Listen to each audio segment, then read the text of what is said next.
नमस्कार दोस्तों, स्वागत है आपका सूर्यांश टेल्स में। और आप सुन रहे हैं कहानियाँ मेरे यानी सूर्यांश के साथ। तो शुरू करते हैं आज की कहानी। वो आखिरी कप चाय। शाम का वक्त था। पहाड़ों की ठंडी हवा खिड़कियों की दरारों से घर के भीतर घुसकर पर्दों को धीरे धीरे हिला रही थी। रोहित खिड़की के पास बैठा, हाथों में एक पुरानी हल्की सी टूटी हुई चाय की कप थामे हुए। वही कप जिससे उसकी माँ उसे बचपन में चाय पिलाया करती थी। कप का वो छोटा सा दरार रोहित को हर बार हंसा देता। माँ कभी उसे फेंकती नहीं थी, बोला करती थी, दरारें अगर दिल की नहीं हैं तो चीजें साथ निभा ही देती हैं। आज उस कप में चाय नहीं थी और ना ही चाय बनाने वाली उसकी माँ। जी हाँ, माँ को गुजरे कुछ 3 महीने हो चुके थे, लेकिन रोहित के भीतर समय जैसे पुराने पहिए में रुक सा गया था। चाय का खाली कप हाथ में लिए रोहित के मन में एक एक याद आने लगी।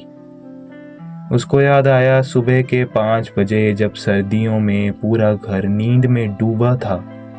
तब माँ रसोई में लकड़ी का चूल्हा जलाती। कड़कती ठंड में उनके हाथ सिकुड़ जाते, फिर भी वो आंगन में जमा बर्फ को हाथों से हटाकर पानी भी भर के लाती। रोहित हर सुबह उनींदी आंखों से उन्हें देखता और माँ हमेशा मुस्कुराकर कहती, सो जा बेटा, ये काम बच्चे नहीं करते। लेकिन रोहित को तब भी महसूस होता था, माँ के हाथों की लाल पड़ चुकी उंगलियां, उनकी साड़ी की नमी और उनके चेहरों पर जमा हल्का पसीना, सब उसे कह रहे थे, माँ थकती हैं। हाँ, बहुत थकती हैं। बस वो बचपन का डर था। माँ कभी बोल देती थी कि उन्हें थकान है और रोहित को लगता था माँ उससे दूर चली जाएंगी, इसलिए वह चुप रहता। रोहित बड़ी बड़ी बातों को समझने लगा था, पर माँ की छोटी छोटी बातों को वह कभी समझ ही नहीं पाया था। जैसे कि माँ का खाने में नमक कम होना, तेज आवाज में बोलने से उनकी आंखें भर आना, या घर के आंगन में खुली धूप देखकर उनमें चुपचाप अकेले ही बैठ जाना। और अचानक अपने पुराने बक्से के धागे वाली साड़ियों को देखकर खुश होते रहना। उस समय रोहित को इन छोटी बातों का मतलब नहीं पता था, लेकिन अब जब वो पुरानी चीजों को सोचता है तो उसे समझ आता है कि यही थी माँ की दुनिया। रोहित हर बार यह सोचकर सिरे उठता कि काश उसने उस दिन माँ को रोक लिया होता, क्योंकि उस दिन भी माँ रोहित को उठकर बोली थी, आज चाय मैंने नहीं बनाई, तू बना दे, मुझे थोड़ी थकान है। ये वही शब्द थे जिनसे रोहित बचपन से डरता था।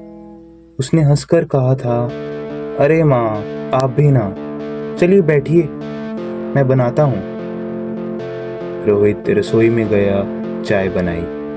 उसे पता भी नहीं चला कि माँ कितनी देर से आंगन के दरवाजे से उसे देख रही थी, जैसे जैसे वह अपने बेटे के बड़े हो जाने की उस खुशी को अच्छी तरह महसूस करना चाहती हो। मगर उसी शाम माँ की अचानक तबीयत बिगड़ गई और रात होते होते वह इस दुनिया से चली गई। रोहित के लिए उसकी दुनिया एकदम चुप सी हो गई थी। उसे याद आया माँ ने आखिरी बार चाय नहीं पी थी। माँ के जाने के बाद घर का हर कोना, हर चीज रोहित से बात करती थी।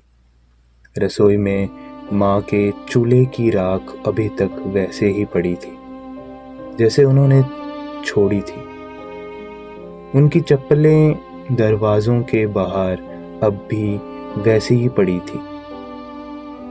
रोहित हर रात उन्हीं चप्पलों को ठीक करता, पर देखता कि सुबह उठकर वो तिरछी हैं। उसे लगता माँ आई थी, चप्पल ढूंढ कर चली गई। वो खुद को समझाता, नहीं, ये मैं ही हूँ। जो रात में शायद करवट बदलते हुए चप्पलों से टकरा जाता हूँ, पर उसका दिल कुछ और ही कहता। एक दिन उसकी बड़ी दीदी सिया घर आई। सिया ने माँ की पुरानी अलमारी खोली और एक मुड़ी तुड़ी चिट्ठी निकाली, जिसे माँ ने शायद कभी लिखा था लेकिन भेजा नहीं था। मेरे बच्चों को ये समझ नहीं आता कि मेरी खुशियाँ अब बहुत छोटी हो गई हैं। बस इन्हें शाम को एक बार साथ बैठकर हंसते देख लूं तो लगता है कि मेरी दुनिया यही है। चिट्ठी पढ़ते पढ़ते रोहित की आंखें भर आई। उसे पहली बार समझ आया कि माँ ने कभी बड़े सपने मांगे ही नहीं, ना कोई महंगी चीज़ें, ना बड़ा घर, बस थोड़े वक्त की भूखी थी वो। और रोहित, वो हमेशा सोच रहा था कि माँ को खुश करने के लिए कोई बड़ी उपलब्धि चाहिए। उस शाम रोहित ने फिर वही पुरानी दरार वाली कप उठाई, बहुत धीमी आंच पर चाय बनाई, ठीक वैसे ही जैसे माँ बनाती थी। तेज उबलती चाय की महक घर में फैलते ही उसे लगा जैसे माँ रसोई में खड़ी मुस्कुरा रही हो। चाय का कप हाथ में लेकर वह आंगन में गया। ठंडी हवा चेहरे से टकराई तो उसे माँ की उंगलियों की पुरानी गर्माहट याद आ गई, जैसे वो बचपन में माथे पर हाथ रखती थी। रोहित ने चाय की पहली चुस्की ली और आंखें बंद कर ली। उसे लगा माँ उसके ठीक बगल में बैठी है। वही उनकी हल्की सी खांसी, वही उस चाय की मीठी गंध, वही प्यार भरी खामोशी। और उसी खामोशी में रोहित की आंखों से आंसू उसके गालों पर गिरते गए। तभी उसकी बहन धीरे से आई और रोहित के कंधे पर हाथ रखा। दीदी, माँ को मैंने कभी समझा ही नहीं, सिया ने बोला। माँ को समझने की जरूरत नहीं होती रोहित, बस उन्हें महसूस करने की कोशिश करनी चाहिए। उस रात रोहित ने पहली बार माँ को खोने का दर्द नहीं बल्कि माँ को पाने का सुकून महसूस किया था, क्योंकि वो समझ चुका था कि माँ कहीं नहीं गई। वो हर चाय की भाप में छुपी है, हर कमरे की खामोशी में मुस्कुरा रही है, और शाम आंगन की धूप में उसको बैठे देख सकता हूँ मैं।